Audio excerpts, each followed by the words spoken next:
Alors là, une fois de plus, nous allons avoir la surprise d'une convergence entre les événements et la paracha de la semaine. Vous allez l'expliquer par vous-même d'ailleurs, sinon je vous l'indiquerai très facilement pour ceux qui ont écouté la radio toute la semaine. Alors, Shoftim et Shotrim, des juges et des policiers, c'est quoi le problème?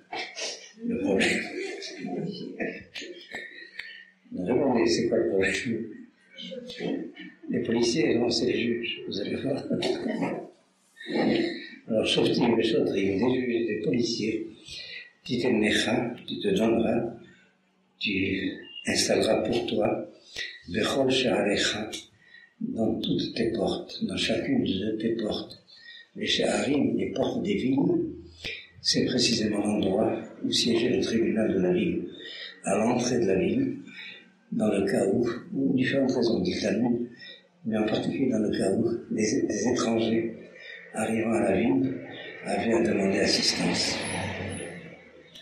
Et il y a déjà une indication qui sera reprise de manière plus précise par la suite dans les versets qui suivent, c'est que chaque tribu devait avoir son tribunal. Sur ce premier verset, très rapidement sur cette idée, nous l'avons, je crois, étudié il y a quelques parachutes, c'est que, peut-être même la semaine dernière, je ne sais pas, c'est que, bon, je vous ai quand est-ce que nous l'avons étudié pour ceux qui étaient là, à la paracha de Matot. Il y a une différenciation par tribu dans l'unité du peuple d'Israël, mais cette différenciation est concrète, elle est réelle. Réhouven, Shimon, Lévi, Issachar, Boulon, chacune des tribus, c'est Israël, mais Israël a un certain profil spécifique, génial pour lui-même, et par conséquent, il faut s'habituer à l'idée que dans l'Israël biblique, il y a 12 Israël en un seul. Cette différenciation en tribus, c'est le reflet de la multiplicité des nations en Israël. Les différents niveaux du reflet de cette multiplicité, c'est 70 et 12. 12 qui sont 13. Mais en fin de compte, la période de la différenciation des profils d'identité d'Israël en tribus est close à partir de la destruction du premier temple. Sauf de très rares exceptions, les familles ne savent pas s'identifier, s'affilier aux tribus d'origine, qu'on appelle les Yochassim. Comment dit-on en français les Yochassim? Ça m'échappe. Yirous, comme on dit en français. Hein?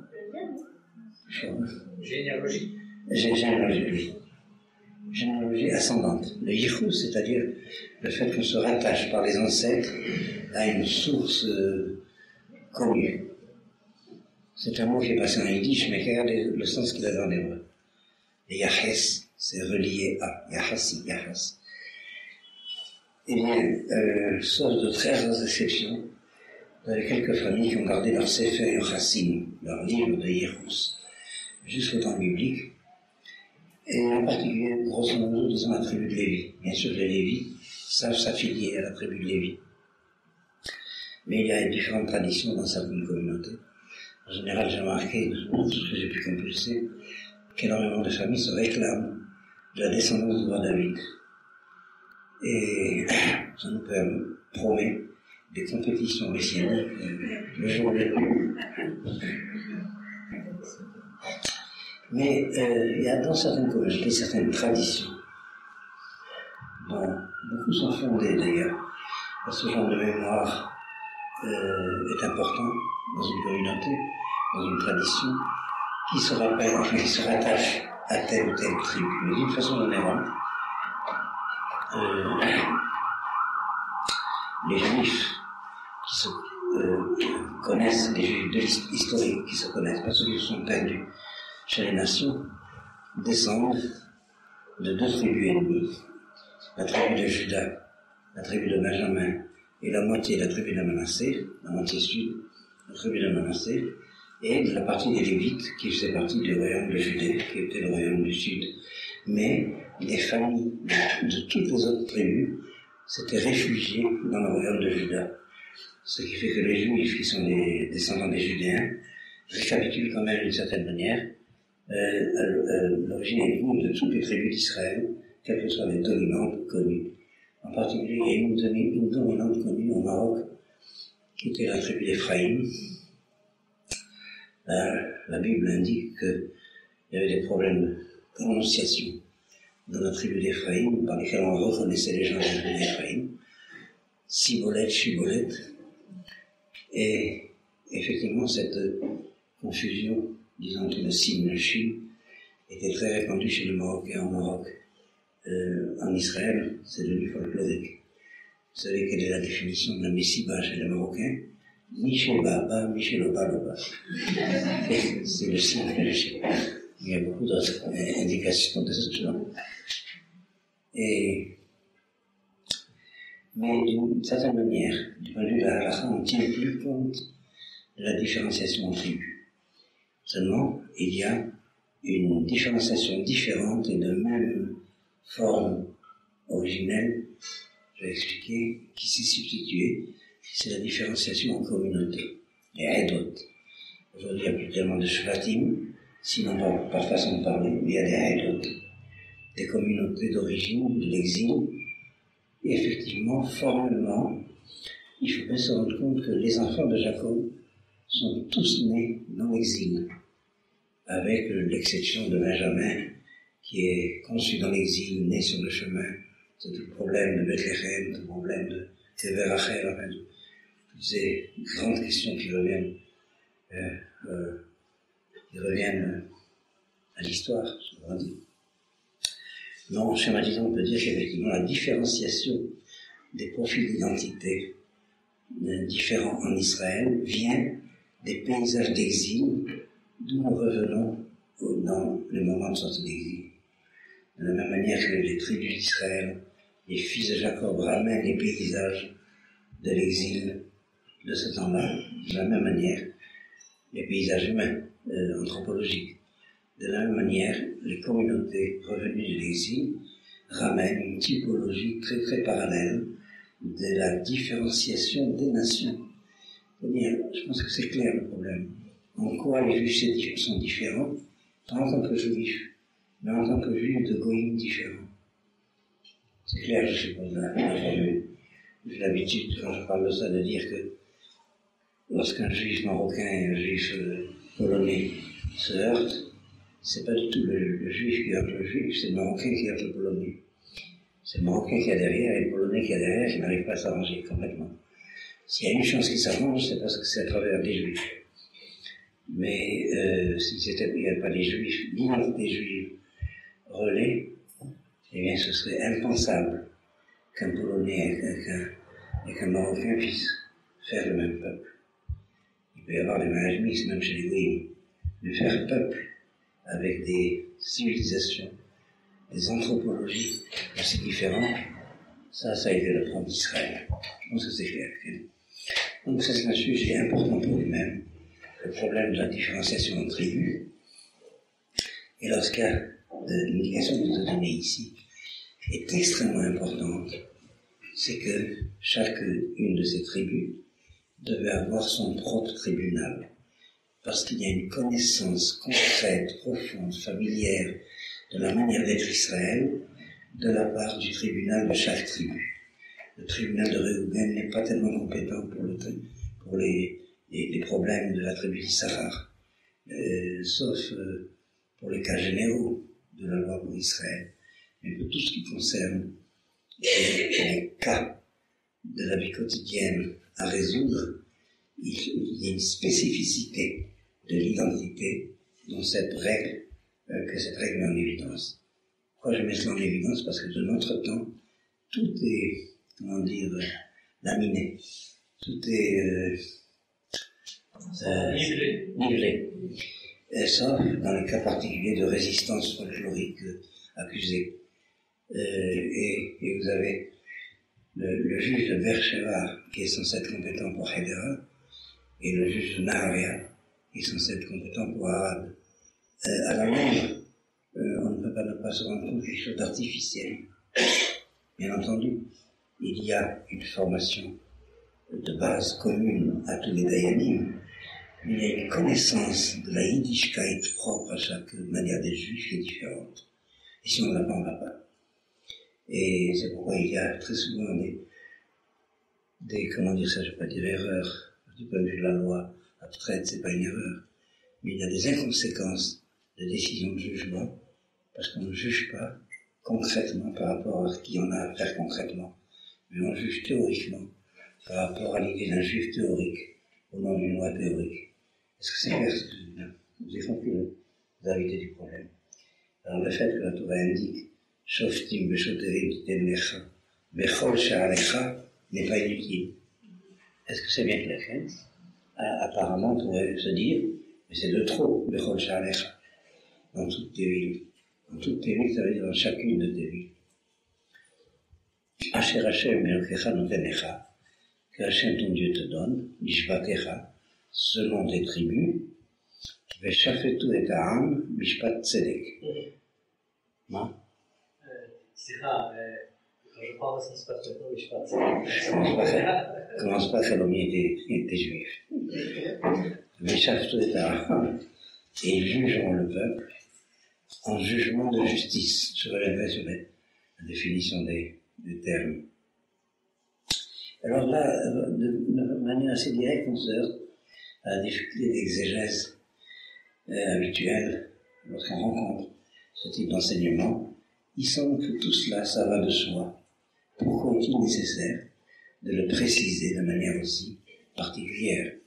Et tous les commentateurs, en particulier nous allons suivre Rashi, vont mettre en évidence telle ou telle intention de la manière dont c'est formulé. Pour qu'une société fonctionne, qu'il faille des juges et des policiers, ça va de soi. Pourquoi c'est institué de manière aussi directe? Je prends ce premier exemple, et après nous irons Rashi. Là, je crois que c'est cela qui éclaire un peu ce que j'indiquais tout à l'heure. On est obligé de lire dans la Torah ce qui se passe dans la société. C'est l'ordre. Les juges passent d'abord, et ensuite les policiers. S'il y a les policiers d'abord, et les juges après, c'est l'État policier, tel que, semble-t-il, de manière assez étrange depuis quelques jours, on accuse l'État d'Israël d'être en train de le devenir, si vous suivez ce qui se passe. Medina Mishtara. C'est cette semaine que ça a été créé dans les rues. Vous avez remarqué? Bon. Non, là, je crois qu'il y a quelque chose de très simple à comprendre. Il y a le pouvoir législatif d'abord, et le pouvoir judiciaire, pas juridique, mais judiciaire, et Zgan, et auxiliaire du pouvoir législatif. J'étais très frappé par une déclaration du ministre de la police, demandant aux juges d'aider la police à être policière. Je sais pas si vous avez remarqué ça. Ça dépasse tout, quoi. Et voilà où on est arrivé. Alors, qu'est-ce que la Torah appelle Shoftim Veshotrim. Alors, on lit Rashi. Et nous allons avoir là encore un exemple d'un Rashi très difficile, parce qu'apparemment, il est très simple. Alors, suivez Rashi avec moi. Shoftim. Dayanim. Les Shoftim, c'est des juges. Aposkim, qui décident, qui décrètent, établissent le jugement. Qu'est-ce que Rashi veut nous enseigner? Dayanim, Aposkim, établissent. Et c'est ça la définition d'un Dayan. Celui qui est possédé du dîme. Alors, qu'est-ce que Rashi veut nous dire? Réfléchissons ensemble quelques minutes. Essayez de proposer une hypothèse tous les commentateurs de Rashi se sont accrochés là. Comme on dit dans l'étude, Pshita, ça va de soi que c'est ça un chauffet. C'est un Dayan qui donne le jugement. Les Dayanim, Aposkim, Etadim. Je vous en donnerai quelques éclairages là-dessus, mais essayons d'abord de réfléchir. Est-ce que la question est claire, Ken? Qui peut proposer une explication? Pourquoi Rashi a tenu à nous dire ça? C'est selon la Torah. Ah bon? C'est selon la Torah. D'abord, c'est pas ça qu'il a dit, mais c'est ça que ça veut dire. Baruch, que c'est que ça veut dire. Dayanim, Aposkim, Etadim. Le din, ça veut bien dire selon la Torah. Est-ce qu'on ne s'attendrait pas à notre langage? Répète plus fort. Est-ce qu'on ne pourrait pas s'attendre à notre langage? Tu as dit autre chose tout à l'heure. Peut-être plus hébreu, notre langage plus hébreu de la part de Rachid. Non, non. Là, il y a une nuance dans le poskim qui est très importante. Et c'est ça le propre du Dayan. De trancher d'après entre les différentes thèses ou hypothèses du jugement. Posek, ça veut dire trancher le jugement. Le psak. Donc ça, c'est très précis. J'avais une fois indiqué ça à propos d'une autre étude. La mission des Chavot dit Assez les Charav, Vistalek Minasafek. Fais-toi un maître et sors du doute. Istalek. Déprends-toi, Minasafek du doute. L'objet de la Mishnah, c'est de bien faire comprendre quel est le rôle du maître par rapport au Dayan. Le Mishnah des Chavot, c'est le bréviaire de la morale des Dayanim. Vous savez ça. Et c'est ce traité de la morale pour les juges qui est pris comme modèle pour la morale juive d'une façon générale. Soyez gentils, ne creusez pas les gens. Et effectivement, la définition du Rav, c'est pas tellement celui qui en sait plus que l'autre. Il y a un peu l'idée de nombre de la connaissance dans le Rav, les bouilles. C'est celui qui tranche lorsqu'il y a perplexité, lorsqu'il y a doute. C'est le Charav, mais c'est un Safek. Donc, je vous avais indiqué que le mot de Safek a les mêmes lettres que le mot de Psak. Le mot de Psak a les mêmes lettres que le mot de Safek. Pour sortir du Safek, il faut un Psak. Le Rav, c'est le Posek. Très souvent, d'ailleurs, ça m'est arrivé aussi à certaines périodes, le maître qui enseigne, c'est un certain Rav, mais le maître chez qui on demande comment il faut faire, comment est la décision, ça c'est un autre Rav, le Posek. Vous comprenez la différence. D'ailleurs, qui est le Posek que je consulte depuis que le Rav Kook nous a quittés, c'est le Rav Mordechai Eliyahu. Mais ça ne veut pas dire que c'est forcément celui qui est officiellement, bref, il y a une autorité de celui qui tranche et dont la volonté est souveraine sur la volonté de l'élève, indépendamment de la relation des intelligences et de transmission de connaissances. C'est recevoir sur soi une volonté de décisionnaire. C'est les Charav, les Islamiques Minasafek. Vous voyez le lien des deux indications de la Mishnah. Par conséquent, le mot de poskim est tout à fait à sa place. Un des commentaires qui indique cela, c'est qu'on a besoin de Dayanim qui soit vraiment poskim. Tout simplement. Dayanim à poskim et tadim, parce qu'il y en a trop qui ne sont pas poskim et tadim, qui se servent du Shulchan Aruch comme un ordinateur pour déclencher des réponses, alors qu'il faut qu'il soit poskim et tadim. Chaque cas doit être réétudié pour lui-même, vous allez me dire qu'elle est la Mishnah, même si on est sûr à l'avance, par connaissance et par expérience, que la décision doit être ceci, on refait le procès, parce que chaque cas est différent, même si c'est le même. Quelle est la Mishnah des Chavot qui enseigne ça? Et vous metunim badim. Et vous metunim badim, ça veut dire, d'abord le pshat, le sens que je cite là, c'est pas le pshat. Être matoun dans le din, ça veut dire être modéré dans le jugement. On se méfie des juges qui jugent. Je sais pas comment dire ça, mais comment l'expliquer. Le rôle du juge, c'est de justifier, c'est de rendre juste. On n'a pas besoin du juge pour condamner. Ça, on a l'accusateur général. Le juge va juger. V'yitzdik ou et tzaddik, v'yirshu et aracha. Je crois que c'est l'inverse d'un verset. V'yirshu et aracha.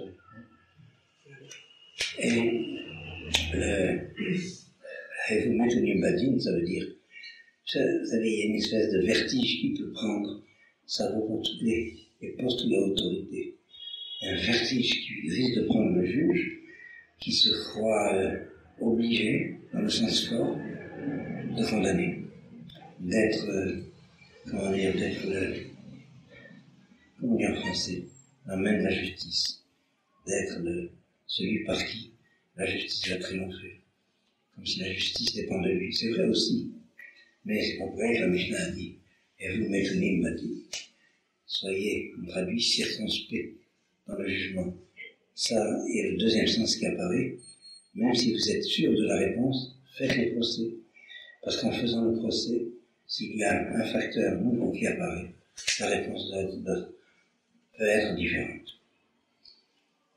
Il y a un lecture dans le drash que je voudrais ajouter, et c'est clair jusqu'à la fin, c'est que ça consiste à comprendre, et vous mettez l'imbadim, adonnez-vous vous-même dans le jugement. Ça veut dire que le juge doit se juger pendant qu'il juge. Et vous, mettez-vous vous-même en question dans votre propre jugement lorsque vous jugez quelqu'un d'autre. Est-ce que l'idée est claire? Non? Pour vous prendre un problème. D'ailleurs, il y a un des commentaires suicides. Je vais me citer dans le texte. J'ai dit à peu près la même chose, mais de manière plus chassidique. Une minute.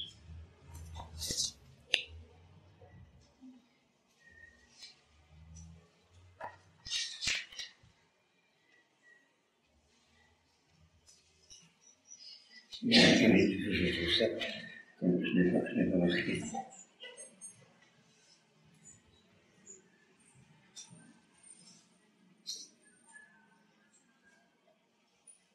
Oui.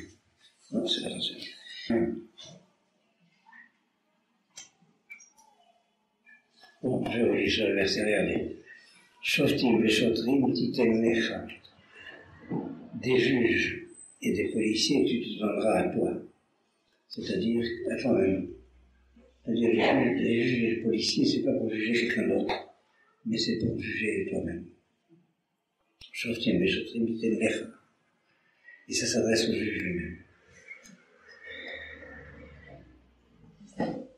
Bien, alors on a donc déjà une première indication. Dayanim aposkim metadim.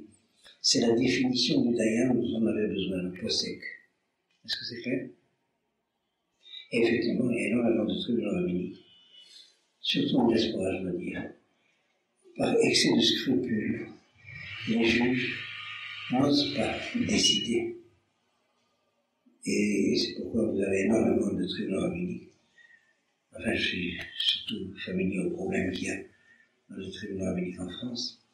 Il y a énormément de cas qui sont en suspens, pas parce que les juges ne sauraient pas décider, mais parce qu'ils n'osent pas être que ce qui est décidé. Je ne sais pas si c'est clair ce que je dis. Et en particulier, le grand principe talmudique de Kocha Dehetera Adif. Le Talmud définit quelle est la force des décisions prises dans le sens de faciliter la vie aux gens, alors que les juges risquent d'avoir la tendance inverse d'être conduits à décider de manière de rendre la vie la plus difficile aux gens. Comment dire ça? Pourquoi? Par crainte d'être possédé. Alors là, on a pris un mot important grâce à Rachid. Et bien sûr que les dayanim sont indispensables au fonctionnement de la cité, mais leur rôle, c'est d'être possédé. C'est au fond d'être à la place de Moïse en son temps. Comment Moïse déciderait d'après la Torah lorsqu'on posait à Moïse une question. C'est ça que le dayan doit être. J'ai un peu poussé les choses à la limite, mais je pense que vous avez compris quelle est l'idée.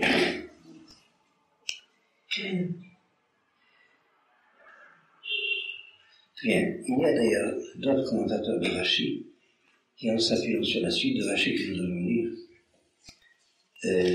indiquent qu'il faut quand même distinguer entre le rôle du chauffette et le rôle du chauffeur. Le chauffette ne doit pas s'instituer comme étant lui-même celui qui s'approprie la force légale de faire appliquer la décision de justice. Ce doit être deux instances différentes. La décision de justice et d'autre part, ceux qui doivent la faire appliquer.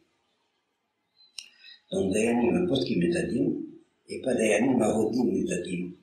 Et ce n'est pas les Dayanim qui doivent imposer le din. Il faut qu'il y ait deux instances complètement différentes. La juridiction, la magistrature, disons, et d'autre part, le pouvoir judiciaire, c'est-à-dire le bras du pouvoir judiciaire, c'est-à-dire la police. Mais je crois que l'enseignement le plus important qui apparaît là, à l'expérience, c'est l'ordre. Dans un état normal, dans une société normale, c'est le juge d'abord et le policier qui ne fait que ce que le juge décide, et non pas l'inverse.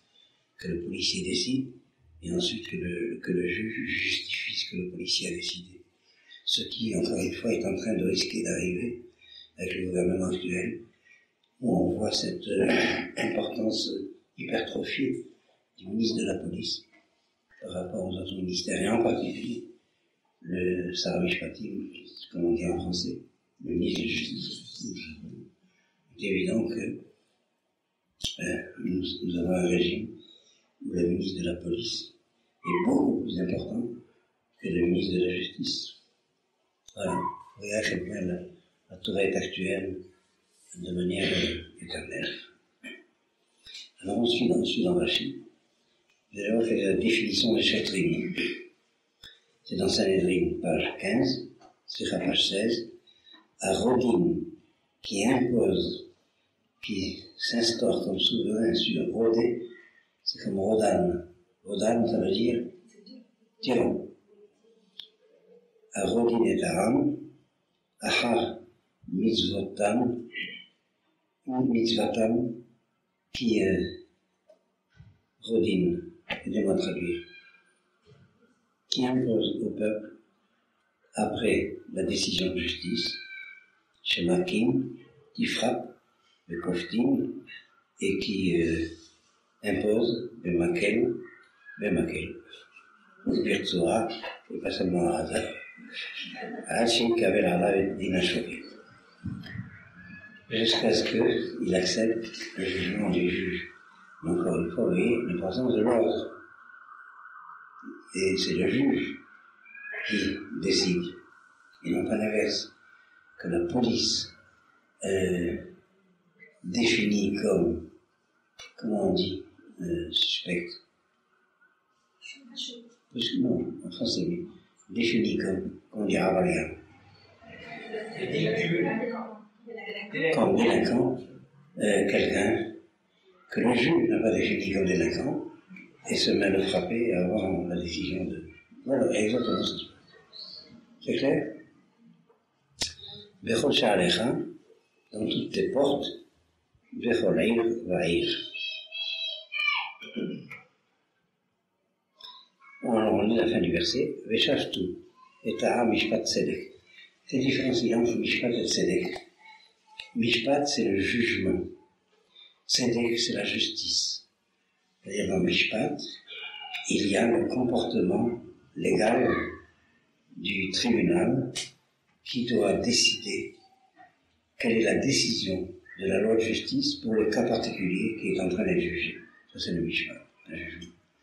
Alors que Tzedek, c'est l'intégrité de la justice, l'intégrité morale, de la loi morale érigée en justice.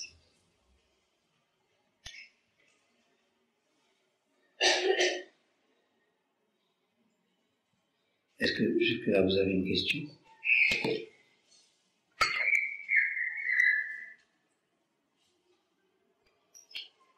On va lire, si vous voulez, dans le verset, une petite nuance de ce qu'on a déjà appris. Et ça nous fera revenir un peu sur ce qu'on vient d'avoir dit. Si effectivement il y a l'ordre, les juges d'abord, les policiers ensuite, si effectivement il y a des tribunaux spécifiques pour chaque ville et pour chaque tribu, alors ils jugeront le peuple d'un jugement de justice, de vérité juste. C'est lié. Si ces conditions-là sont accomplies, alors il y a une sorte de promesse La conséquence est que Veshaftu et Ta'am, Mishpat Tzedek. Parce qu'effectivement, ça va de soi qu'on ne parle que de juges qui sont censés être intègres. Prenons Rachid. Veshaftu et Ta'am.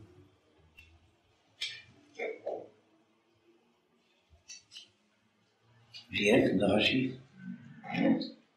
dans le verset 18 à la fin. Mais né Dayanim Mumchim, nomme des juges, je traduis d'abord par compétent, mais Mumché c'est plus que compétent, c'est-à-dire spécialiste des cas de jugement qu'ils ont à juger. Vous avez des juges qui sont compétents pour tel genre d'affaires et pas pour tel autre genre d'affaires. Alors c'est le monde. Le Mumché, c'est le spécialiste de tel ou tel secteur de l'activité judiciaire. On ne demande pas à n'importe qui une expertise sur n'importe quoi. On demande qu'à celui qui est spécialiste du problème dont on traite d'en être l'expert. Déjà, c'est très différent. C'est très difficile d'être un expert. Chaque fois qu'un tribunal convoque 2 experts, il y a trois opinions.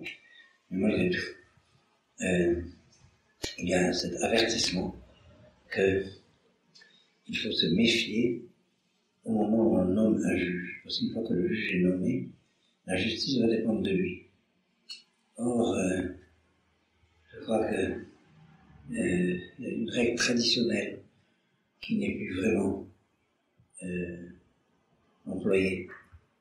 Les juges passent des examens d'école, et c'est comme ça qu'on les nomme, indépendamment des tractations de type politique de telle ou telle faction de la population. Je ne sais pas si vous suivez comment on nomme les juges, en général d'ailleurs dans les pays contemporains, mais en Israël. Alors que dans les temps traditionnels, le juge était nommé par le juge précédent. À la fin de sa vie, le juge précédent désignait parmi tous ses disciples éventuels possibles pour le poste de successeur, c'est le Dayan. Le précédent qui désignait après moi, c'est un tel. Alors qu'aujourd'hui, les règles sont assez inverses. Il y a une espèce d'élection à la suite de critères qui sont en général objectivement légitimes, mais qui n'ont plus rien à voir avec la règle traditionnelle de la désignation du juge. Alors, nomme des juges compétents, les tzadikim et justes, les tzadikim, l'ishpot tzedek, pour juger un jugement de justice. De manière très très délicate, ici le commentaire signale qu'il est possible qu'il y ait des juges qui ne soient pas intègres. Cette idée qu'un dayan pourrait ne pas être intègre est une idée difficile, mais on voit très bien que de manière plus ou moins indirecte, le commentaire l'indique. Je vous invite à me méfier. Parmi les dayanim, il peut y avoir des tzadikim, il peut y avoir des rchaim. Alors on ne nomme que des dayanim que tu sais être tzadikim. Vous voyez, il y a là un problème extrêmement important. La fonction ne coïncide pas forcément avec la vertu qui devrait être nécessaire à la fonction. Et aujourd'hui, ce sont les fonctions qui priment, les vertus qui devraient être au contraire les critères même de la fonction elle-même. Est-ce que c'est clair ce que je dis là? C'est inquiétant. Alors, on continue le verset suivant. Une question. Oui. Je pense au premier verset du livre de Ruth. Très bien. On dit que les juges jugeaient et puis c'est présenté comme un malheur, comme une catastrophe. Quel était le caractère de... Je vais reprendre ce verset, oui. C'est Vaï, Bimeshfot Ashoftim, Vaï, Rahabaret. Le chat du verset, c'est le sens suivant. Le chat simple, c'est une indication historique. Et c'est arrivé au temps où les juges jugeaient, c'est-à-dire au temps où le pouvoir était le pouvoir des juges, avant que le pouvoir royal soit institué à partir de Salomon et David, et une période entre Josué et le temps des rois, c'est la période des juges. Je ne sais pas si vous avez vu un livre français qui s'appelle Salammbô, C'est de qui ça? Flaubert. Qu'est-ce que vous êtes savant? Je vais dire dans Salomon une fonction des juges carthaginois phéniciens qui s'appelle les suffètes. Je ne sais pas si vous vous rappelez de ça. Eh bien, les suffètes, c'est les choses typiques. Et alors, il y a eu une organisation de la société, où c'était le juge qui était le pouvoir à la fois politique, juridique et militaire. Ça a été le cas d'ailleurs en Israël, avant l'installation de la royauté et la séparation des mondes. Eh bien, le premier verset donc, du livre de Ruth indique cette période d'un point de vue historique. C'était au temps des juges. Seulement le fait que dans le verset, il y est ce lien, au temps où les juges jugeaient, il y a eu une famine. Le commentaire m'a indiqué qu'il y a un lien. La manière dont les juges jugent est cause de l'état de la société. Et en termes contemporains, en termes modernes, on peut dire l'état de l'économie va dépendre de l'intégrité de la justice. Il y a un lien entre l'intégrité des tribunaux et l'état du problème économique dans une société donnée. Et c'est indiqué dans beaucoup de Mishnah du péché à l'autre. Si la justice fonctionne de manière intègre et intégrale, l'économie se stabilise. Sinon, il y a toutes ces affaires, ces scandales, qui génèrent toutes ces disparités, toutes ces inégalités, tout ce qui se passe dans une société contemporaine, où les juges ne sont pas intègres. Moi, je suis particulièrement frappé de cela. La plupart des scandales juridiques qu'il y a eu concernant les juges semblent bien, dans la société israélienne, avoir concerné beaucoup plus des Dayanim que des Shoftim. Je ne sais pas si c'est clair ce que je dis là. Je ne sais pas si j'ai pas écouté. Tu veux dire que les plus grands scandales viennent parce que les juges ne jugent pas comme on. Non. Ce que je disais, c'est qu'il y a un lien entre le dérèglement économique, est une famille dans le pays, et la manière dont la justice est rendue. Mais ça, je disais, il y a déjà 4 phases. Ce que je viens de dire, c'est que ce qui me frappe beaucoup, et on va voir jusqu'où va le texte, c'est que, enfin, j'ai suivi ça depuis l'existence de l'État d'Israël comme société fonctionnant de manière autonome. Il y a eu un certain nombre de scandales concernant des juges. Mais la plupart du temps, ce sont des juges religieux et pas des juges civils. C'est ça que je voulais dire. Ils sont obligés de mettre quelqu'un sur les siens. C'est ça le problème. Et c'est extrêmement grave. Pour revenir en tout cas à la question, c'est la raison pour laquelle le Midrash va lire Vahi bimeshvot ashvotim. C'était au temps où le juge était jugé. Et de là vient l'expression qui est très familière maintenant. Lorsqu'un juge était en situation de jugement et s'occupait de dire à chacun ce qui revenait un peu la loi, alors les plaideurs lui répondaient ne nous demande pas d'ôter la paille qui est dans notre paille, la paille, la pouffe qui est dans le tien. Voyez, mais je fais la sortie. C'est un peu très israélien ça, ma paille, ma poutre, ma paille,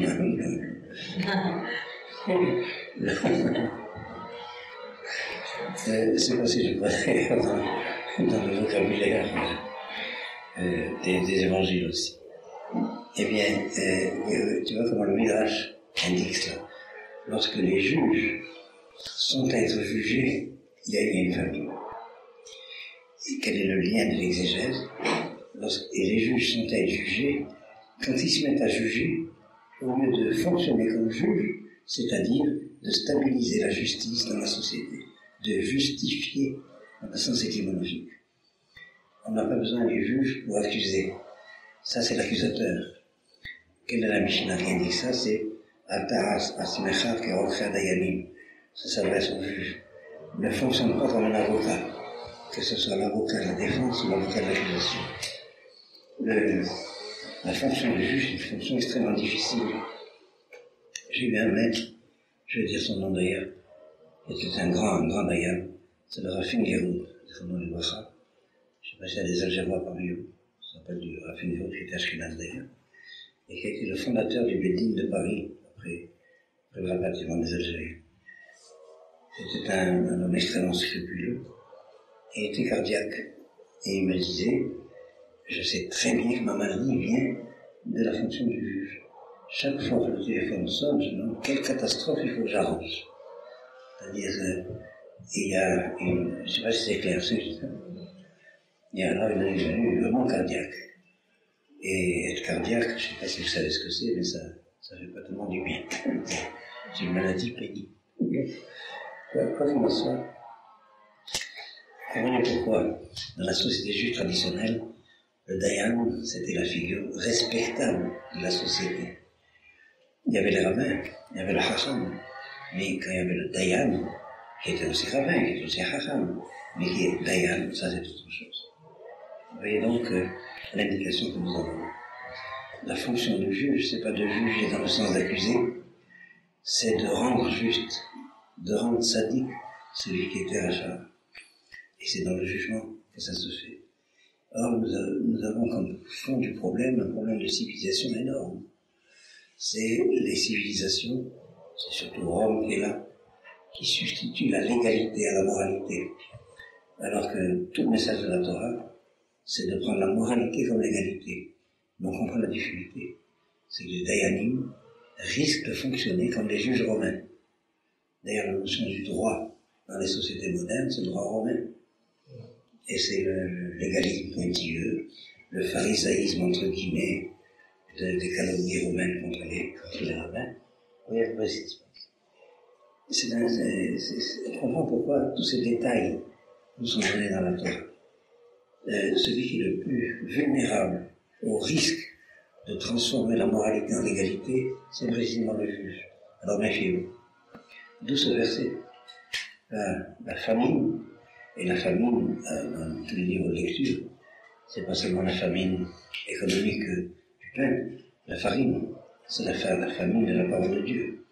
À partir du moment où il n'y a pas dans une société de Dayan, à qui on demande qu'est-ce que Dieu décide quand j'ai besoin de savoir ce que la Torah décide, c'est une société perdue.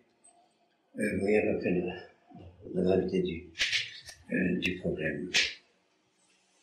Je ne sais pas si vous avez suivi toutes ces dernières années, ces psaques farfelus qui paraissent dans les journaux, surtout dans les périodes des fêtes, et vous avez tel ou tel Dayan qui décide un psaque comme ça, kafkaïen, mais on ne se rend pas compte, on ne se rend pas du tout compte de ce qu'il y a écrit dans la Torah. Mishpat Tzedek. Je ne vais pas donner d'exemple. Est-ce que tu as une autre question? Tu as compris l'exégèse.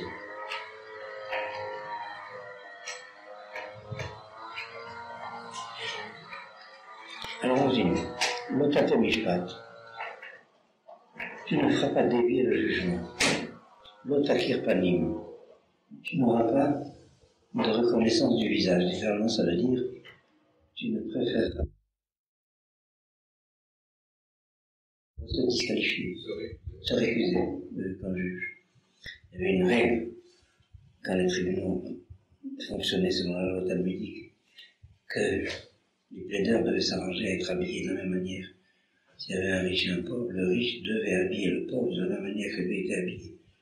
De sorte qu'au tribunal, il n'y a pas de différence, de tentation pour le juge de faire une différence.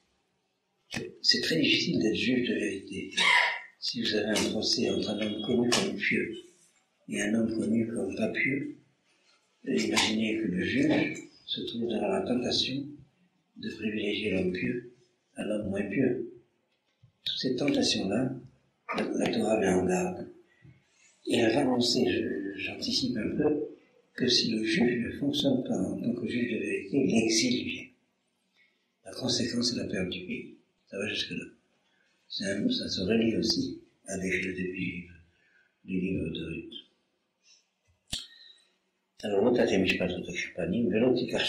là, il y a un point extrêmement difficile. Et tu n'accepteras pas, tu ne prendras pas le pot de vin. Le shochad, c'est comment on dit dans la littérature française, les épices. qu'on donnait aux juges pour que les plaideurs donnaient. Comment ça s'appelait? Des épices? Non? Ça c'est moderne. C'est très moderne. Pot de vin, oui. Non mais je parle de Molière, comment il appelle ça? Bon, peu importe.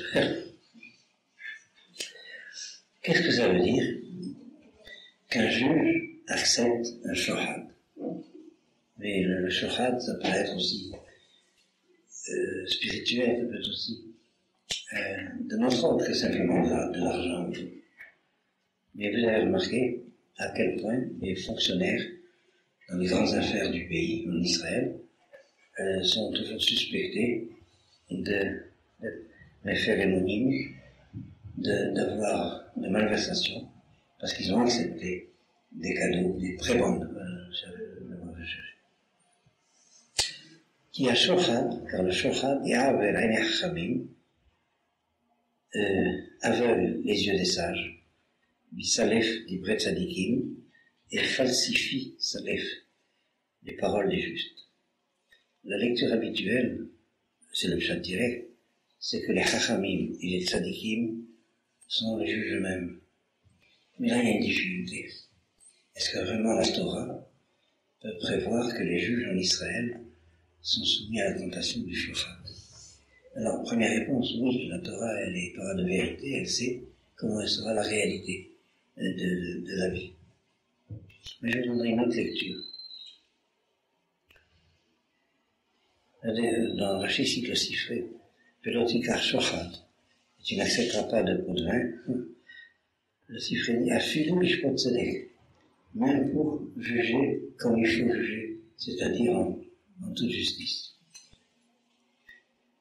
Au fur et à mesure qu'on approfondit cette lecture, on s'aperçoit quelle est la grandeur du personnage du juge et sa difficulté et sa vulnérabilité. Et en tout cas, le grand danger pour la société, qu'il n'y ait pas des juges intègres. Alors je vous proposerai la lecture suivante. En réalité, la justice dépend de 3 facteurs. D'abord que la loi soit connue. Parce que si la loi n'est pas connue, la justice ne peut pas fonctionner. Les plaideurs ont toujours plaidé, on ne savait pas quelle était la loi. Et si les juges ne connaissent pas la loi, à plus forte raison. Et alors, d'où ce principe, nul n'est censé ignorer la loi, c'est un principe extrêmement important. Une société ne peut fonctionner qu'avec le postulat que la loi est connue, en tout cas qu'elle est connaissable. Et c'est le cas privilégié de la société d'Israël, enfin de la société juive en général. Les juifs étudient la loi. C'est très particulier à ce peuple.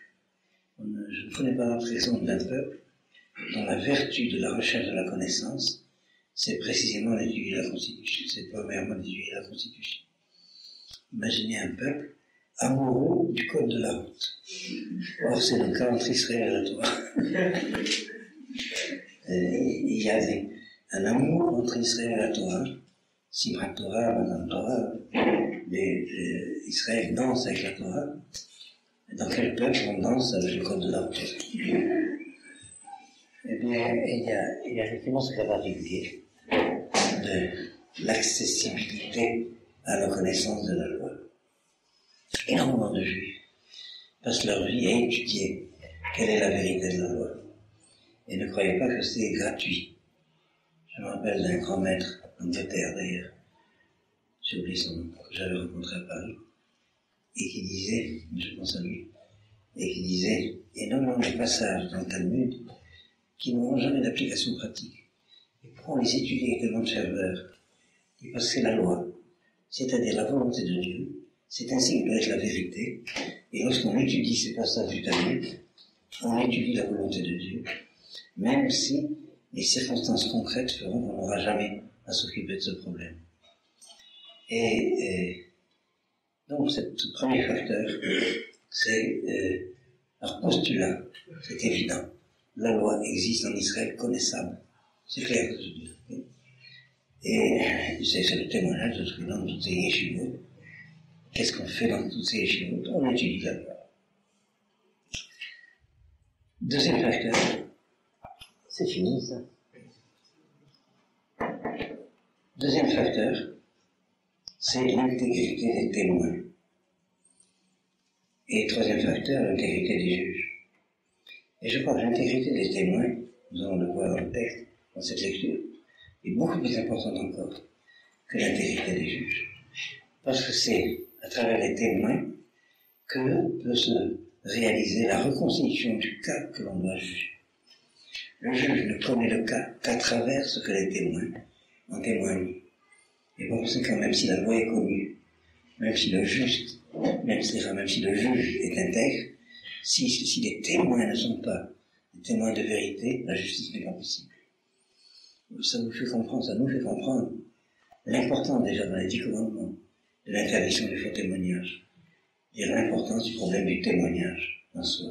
Vous voyez ici une petite parenthèse. La chose la plus difficile dans l'ordre du comportement humain, c'est le témoignage. Être un témoin de vérité, c'est la chose la plus difficile. J'ai l'habitude de donner comme exemple les journalistes.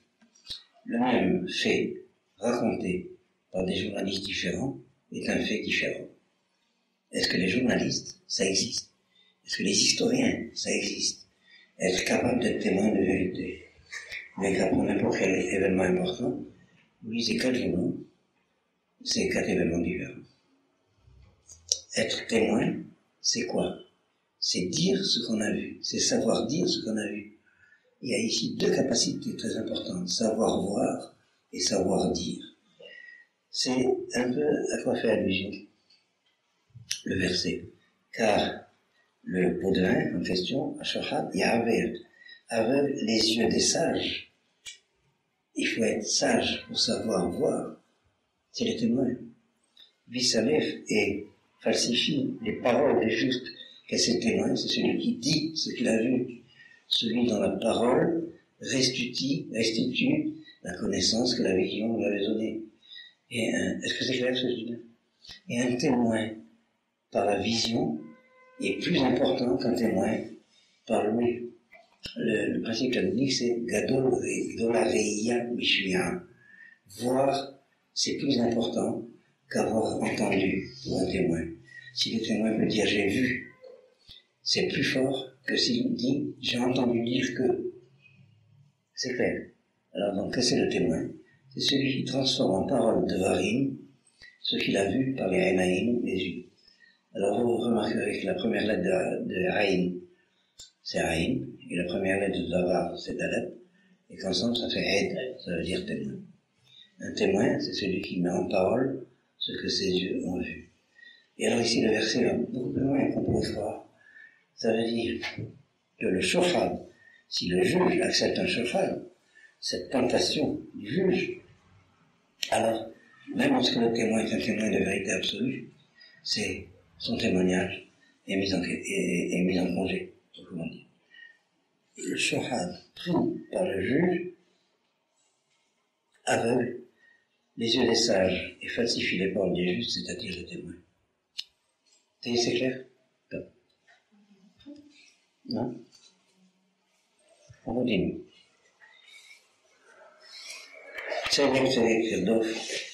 Voilà le verset auquel je vais arriver. Tu poursuivras la justice de la justice. Tzedek. Les mains t'hérite afin que tu vives, et racheta et t'arrêtes, et que tu hérites du pays. Asher Hashem Elohecha Notenach, qu'Hashem ton Dieu te donne. Voilà. Après on arrivera au verset. Quel est le lien? Si la justice est une justice intègre, alors Israël peut se maintenir dans le pays. Sinon, l'exil commence. Ça va jusque-là. Alors regardons Rashi.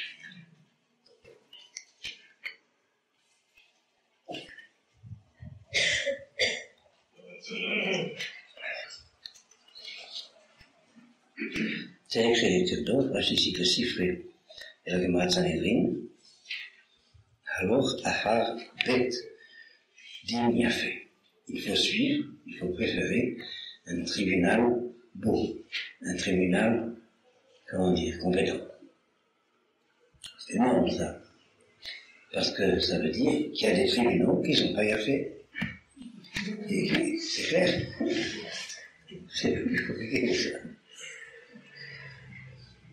Dans une autre source, c'est Behar Lecha Bet Din Yafé. Choisis-toi un Beddin. Ça me rappelle une blague dans un restaurant caché à Paris. Vous savez qu'est-ce que c'est un restaurant Beddin? Un restaurant où les gens bêtes dînent.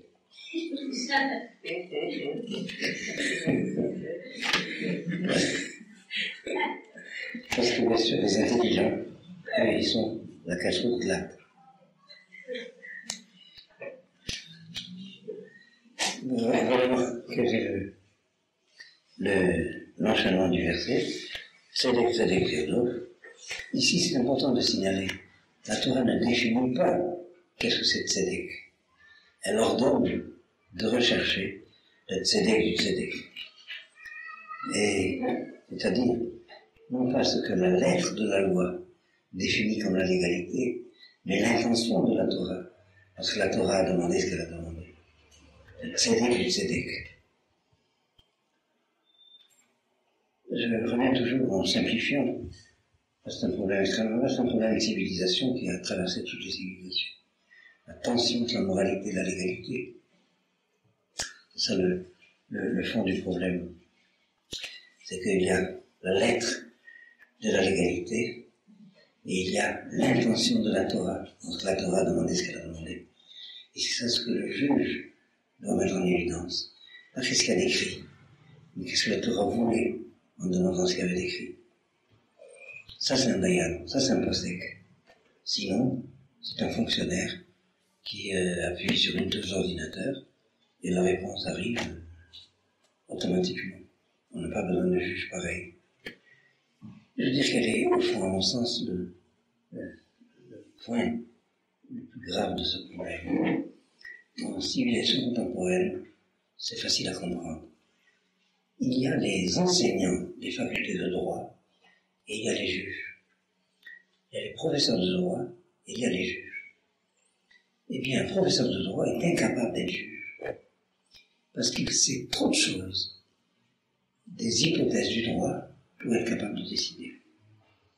Il y a une formation telle que ça l'handicape pour être juge.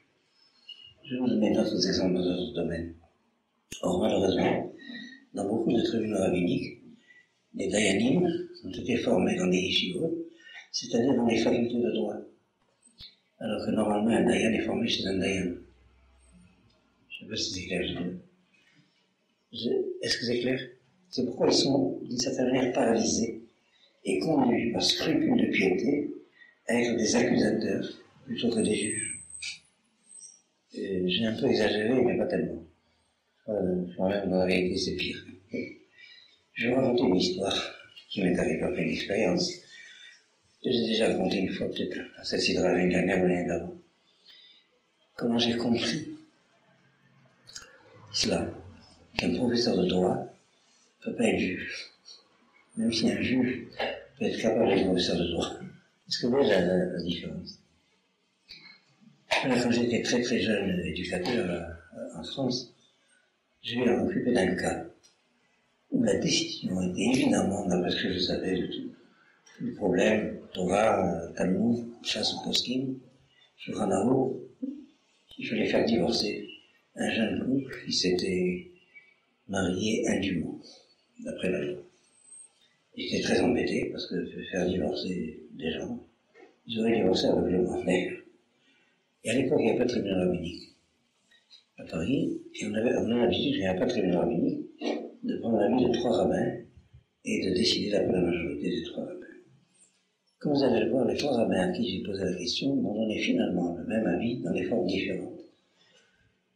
Le premier m'a répondu, oui, c'est vrai, la loi est comme ça, mais tu sais, il faut être gentil, on ne va pas être quand même trop dur, trop strict. Tu sais, je te conseille de faire comme si t'es pour moi. Le deuxième m'a dit, j'avais un profil tout à fait différent. Monsieur Askenazi, êtes-vous rabbin officiel? J'ai dit non. Il dit, vous n'allez pas. Écoutez. C'est la même réponse, mais tout à fait autrement. Le troisième. Alors, le troisième, je vais vous dire qui c'était le Rav Rubinstein. Je ne sais pas si vous vous rappelez du Rav Rubinstein à Paris. Le pavé, d'avant. Le Rav Rubinstein ne parlait pas français. Et ce qui fait qu'on parlait hébreu. mais il avait un livre tellement yiddish qu'il pourrait arriver à se comprendre entre nous, le petit, bref. Alors, le Rav Weinstein me dit, il faut qu'on étudie le cas. On s'est mis à étudier, ça a duré 2 heures, depuis les sources jusqu'aux décisions. Et au fur et à mesure qu'on étudie, j'étais convaincu, il faut les faire divorcer, il n'y a pas de problème, c'est clair. À la fin, il me dit, t'es convaincu? C'est ça qu'il faut faire? Il me dit, et qui tu es toi pour te faire divorcer de juifs? Le contraste. Alors il me dit, la loi est comme ça, mais c'est pas comme ça qu'on fait. La loi est comme ça, mais on ne fait pas comme ça. On n'est plus en un temps où on peut faire comme ça. Alors oui, le professeur de droit, sa décision, c'est zigouiller. Le juge, jamais, ne touche pas, rien à voir. Vous voyez à peu près le bruit. Alors, et ceci, on peut l'étendre à énormément de cas. Dans la vie, on n'a aucune idée de drame qui serait évité si les juges jugeaient normalement d'après les règles de la Torah. Voilà pour ce que je voulais signaler. Bien, on est arrivé à la fin de cette paracha. On va quand même lire là.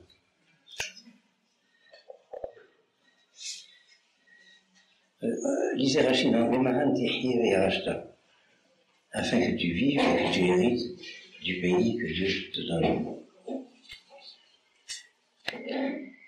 Et que d'ailleurs, Mini Adayanim Aksherim, et convenable, nécessaire, la nomination de Dayanim Ksherim, Kacher, les Hayot d'Israël, pour faire vivre Israël, Yoshivan, et les faire revenir à l'Admatan sur leur terre. Ça veut dire qu'il y a un lien, je dirais de manière allusive, entre la manière dont les juges fonctionnent, les Dayanim fonctionnent, et nos droits sur le pays.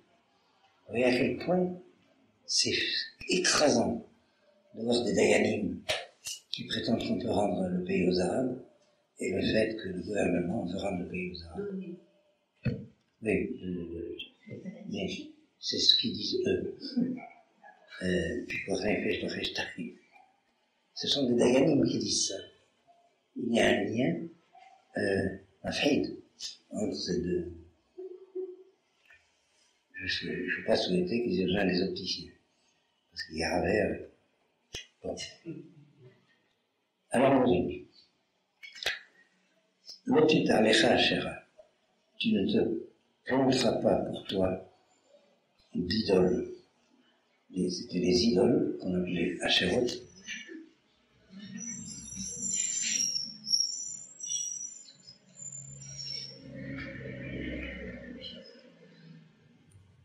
Koretz sont des arbres, j'allais dire des arbres totems, des arbres tutélaires, des arbres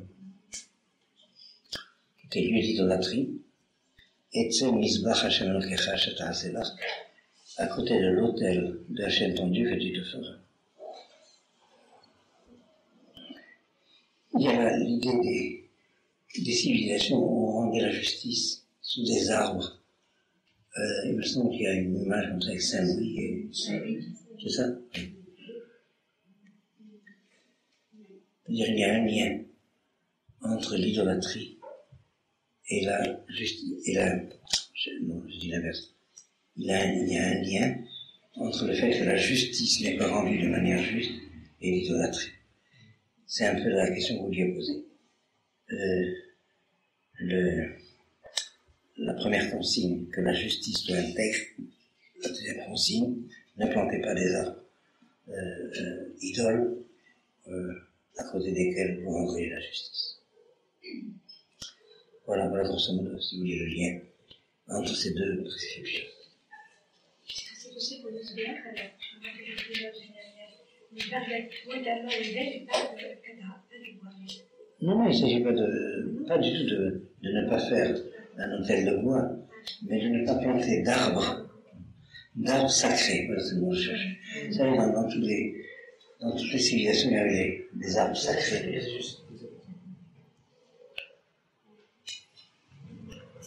Le chêne en particulier.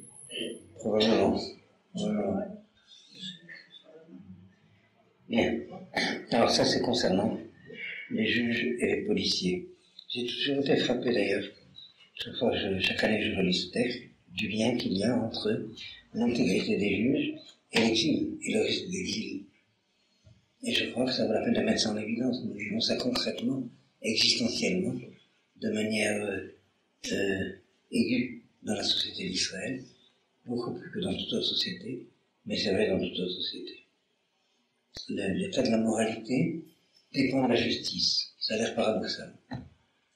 Et si l'état de la moralité dépend de la justice, il en résulte que l'état de l'économie dépend de la justice. Je vous dirais, quand j'étais jeune, dans mes études, disons littéraires, d'un grand mot entre guillemets, j'étais très frappé par cela. Cette série, j'ai oublié le nom, mais ces séries littéraires qui décrivaient l'état de la société française à la fin du 19e siècle, du 18e siècle, à la fin du 19e siècle, la veille des grandes guerres. Alors vous aviez toutes ces séries-là, Roger Martin Dugard, rappelez-moi les noms de... Non, les Thibault, c'est petit à côté. Oui, Émile Zola, tout à fait. Oui, toutes ces séries-là, et qui décrivent l'état moral de la société française, mais c'est vrai aussi de la société européenne en général, avant les grandes guerres. On sent, en lisant ces chroniques, qu'on rentre dans une impasse, quelque chose va arriver, que cette société-là ne peut pas continuer à exister comme ça, et une grande guerre arrive. Et parce que Jean-Christophe, c'est lui qui a fait ça. Romain. J'étais frappé par cela. Mais c'est en tout cas dans l'émission du Péché. Et ça se relie à cela, ce lien-là entre des notions qui, pour la pensée moderne, sembleraient mystiques. Quel lien y a-t-il entre le fonctionnement des juges et les grandes guerres? Eh bien, finalement, on le vit existentiellement, on ne s'en rend pas compte que c'est ça que l'on vit. Si dans quelques années, il y a une grande guerre qui se déclenche dans le pays, et on se devra probablement à la faiblesse des ministères de la justice par rapport au ministère de la police. Bon, s'il n'y a pas d'autres questions, on va passer à un deuxième sujet.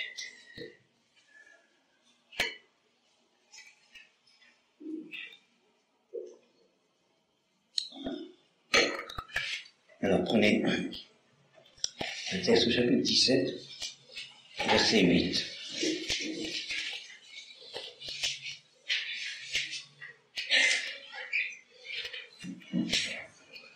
Qui parlait du Mechadavar. Le verset s'adresse aux juges, aux tribunaux. Lorsque une cause te paraîtra trop difficile à trancher. Et parler, c'est quelque chose qui dépasse la portée humaine. Le pélé, c'est la merveille, ce qui dépasse la portée humaine. Un mishpat, en ce qui concerne un jugement, ben dam les dames, entre sang et sang, ça c'est un jugement d'ordre criminel, ben din les din, un jugement d'ordre pénal, ben négar les négars, et un jugement de dommages et intérêts, d'ibré ribot, des problèmes de querelle, bishra dans tes portes, c'est-à-dire dans tes tribunaux. Lorsque deux plaideurs sont en contestation et que les deux acceptent a priori la décision du tribunal, ils sont tous deux présumés tzadikim. C'est-à-dire que, en fait, les querelles, les contestations par rapport à la loi sont toujours des contestations de tzadikim. Les vraies causes que le dayan doit juger, c'est quand c'est des causes où deux tzadikim sont en différent. Les deux étant persuadés d'avoir agi bien au nom de la loi. Alors ces cas-là sont très difficiles, et si le dayan, si le juge considère que c'est trop difficile pour lui, alors le kanta, tu te lèveras, vers Alita et Amakom, tu monteras jusqu'à l'endroit, Hachelipra, Hachem Kechabo, qu'aura choisi Hachem ton Dieu, ou bataille la Kohanim Lévi'im, et tu viendras vers les prêtres lévites, vers la chauffette et vers le juge, Hachelihi et Bayamim Ahem, qui y aura en ces jours-là, Vetarashta, tu creuseras le problème, et ils t'expliqueront, et débat à Mishpat, la parole du jugement. Verasita, Alpiadava, Sheagidulecha, et tu feras, tu agiras d'après ce qu'ils t'auront expliqué, Minamakumahu, Ashiripra Hashem, de cet endroit qu'aura choisi Dieu, c'est-à-dire le tribunal suprême. Et tu observeras de faire comme tout ce qu'ils t'auront indiqué, c'est-à-dire, tu dois savoir a priori que tu ne peux pas comprendre pourquoi ils ont décidé comme ça, parce que si tu pouvais comprendre, c'est toi qui l'aurais décidé. Je ne sais pas si c'est clair. Alpi à toi, d'après la loi, ils te dévoileront, révéleront, vers la Mishpat Ashayomerolecha, d'après le jugement, ils te diront, par assez, tu feras. L'otasominadabar, tu t'écarteras de la chose Ashayomerolecha qu'ils t'auront dit, Yaminusmol, à droite ou à gauche. À droite ou à gauche, dans les problèmes de juridiction, c'est ce qu'on appelle dans le langage talmudique la chomra et la kula.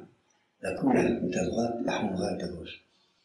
C'est-à-dire, lorsque le tribunal suprême va décider, tu feras ce qu'il aura décidé, tu ne t'écarteras ni en aggravant ce qu'il dit, ni en allégeant ce qu'il dit. Je ne sais pas si on aura le temps de le voir Rashi, il dit même, c'est moi qui ajoute ce mot, si tu penses que c'est gauche et qu'on dit droite, et que quand c'est droite et qu'on dit gauche. Même s'ils te disent que la gauche c'est la droite, et la droite c'est la gauche, suis-les. Parce que tu ne sais pas quelle est la droite et la gauche. Et c'est pas d'après tes propres critères. Alors, ce quoi je veux revenir, c'est l'expression du verset 9. Et tu viendras vers les prêtres lévites et vers le juge qu'il y aura en ces jours-là. Ça, c'est une expression très difficile. Parce qu'on ne peut pas aller chez le juge de notre temps. Alors, cette expression, Achérié Bayami Mahe, qui sera en ton temps. Est-ce que vous avez compris à l'expliquer? Tu iras chez le juge qui était contemporain. Évidemment, on ne peut pas aller chez le juge du siècle d'avant ou du siècle d'après. Qu'est-ce que ça veut dire? Ben, c'est justement ça que ça veut dire. L'autorité légitime, c'est pas forcément l'autorité légale. L'autorité légale peut être anachronique. Elle peut être selon les critères des siècles précédents ou selon les critères des siècles futurs. L'autorité légitime, c'est l'autorité qui est autorisée d'après les critères du siècle présent. Je vais changer de vocabulaire, mais j'espère que l'idée est claire. Vous avez dans le monde juif, en sociologie simple, des juges orthodoxes qui jugent comme on jugeait au XIVe siècle. Et alors, au XIVe siècle, c'était légitime de juger comme on jugeait au XIVe siècle. Mais le fait de juger au XXe siècle comme on jugeait au XIVe siècle, c'est un jugement faux. Non pas parce qu'il y a mauvaise volonté du juge, mais parce qu'il y a anachronisme. Non pas parce qu'il y a manque de fidélité à la loi, mais parce qu'il y a erreur de fidélité à la loi. De la même manière, juger au XXe siècle, comme il faudra juger peut-être au XXVe siècle, ça se trouve dans des milieux plutôt dits progressistes ou libéraux ou réformés, je ne sais pas pourquoi ils disent réformés alors que c'est déformé, mauvaise habitude. Et c'est aussi une erreur, parce que ça peut être comme au XIVe siècle, ça peut être comme au XXe siècle, mais c'est comme c'est maintenant que ça doit être, C'est ça la véritable orthodoxie dans le sens étymologique. Donc il y a ici une indication extrêmement importante. Tu iras chez le juge de ton temps, parce que dans ton temps, il y a aussi des juges qui ne sont pas de ton temps. C'est ça que ça veut dire. Et alors comment savoir quel est le juge de mon temps? C'est ça la grande difficulté. Vous savez, lorsque les Romains ont arrêté la smicha, c'est-à-dire, j'ai fait allusion tout à l'heure, que les juges désignaient après eux quels étaient leurs successeurs authentiques. Ils ont arrêté cette smicha. Alors depuis, on est en plein désarroi. Quel est le juge du temps de maintenant? Et ce que je veux simplement indiquer, c'est l'importance du fait que la Torah prévoit tout ça. C'est la réalité quotidienne qu'elle prévoit. Elle prévoit le désarroi lorsqu'on ne sait pas, a priori, quel est le juge du temps. Je me rappelle, nous avons étudié ces questions avec le Rav Kook. Et précisément, enfin, vous comprenez n'est pas vous-même, le Rav Kook nous indiquait cela. En son temps, le Rav, le père, était le seul qui était de son temps. Et toutes les grandes sommités de l'époque n'étaient pas de leur temps, et se sont opposés au Rav Kook. Et vous avez compris un peu pourquoi.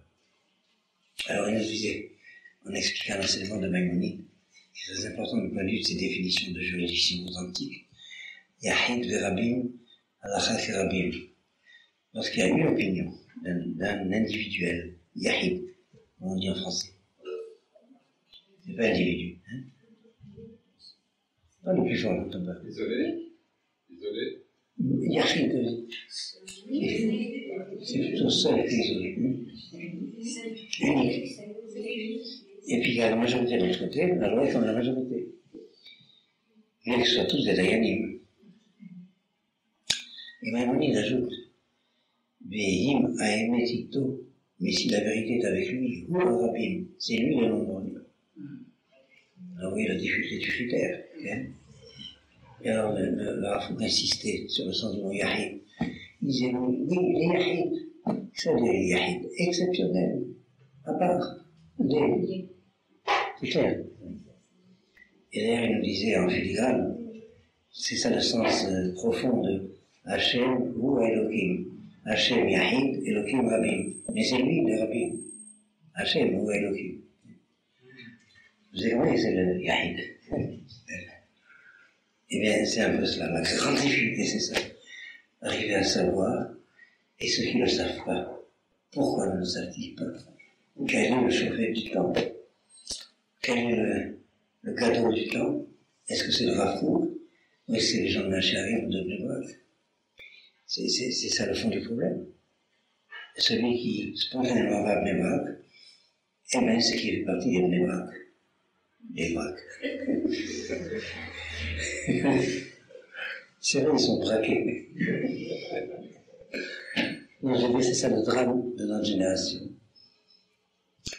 Ce qui fait que, et, au fond, celui qui se trompe, c'est celui qui veut se tromper. Et les pires trompeurs, ce sont ceux qui se trompent sincèrement. C'est les pires trompeurs. C'est terrible, se tromper. Je ne sais pas si vous entendez ce que ça veut dire. Les gens qui sont capables de se tromper eux-mêmes. Bien.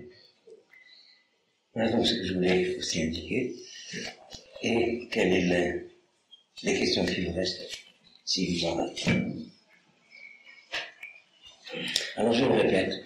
Je crois, attendez, avant cela, je crois qu'il y a quelqu'un qui a demandé à faire une communication. Est-ce que c'est le cas? Au sujet du grève de la faim qui continue quelque part. Vous êtes pas au courant? Là? Ah, il y a un futur, c'est-à-dire. Hein?